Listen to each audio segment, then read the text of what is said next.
ఇది ప్రత్యేకించి పెళ్ళి కావలసినటువంటి వాళ్ళు బాగా తెలుసుకుని ఉండాలి.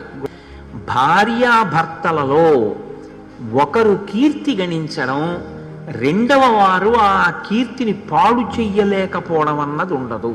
కీర్తి ఇద్దరికీ కలిపే ఉంటుంది తప్ప కీర్తి ఒకరికి ఉండి ఒకరికి లేకపోవడం కుదరదు గృహస్థాశ్రమం. మీకు నేను ఒక ఉదాహరణ చెప్తాను చూడండి. ఇప్పుడు నేను మీతో ఏదో రోజు రామాయణం గురించి మాట్లాడుతున్నాను. మీరు ఎప్పుడైనా కాకినాడ వచ్చి మా ఇంటికి వచ్చారనుకోండి, మా ఇంటికి వస్తే నా భార్య చాలా దురుసుగా మాట్లాడింది అనుకోండి, మీరేమంటారు? వెంటనే ఆవిడ దురుసుగా మాట్లాడింది అనరు.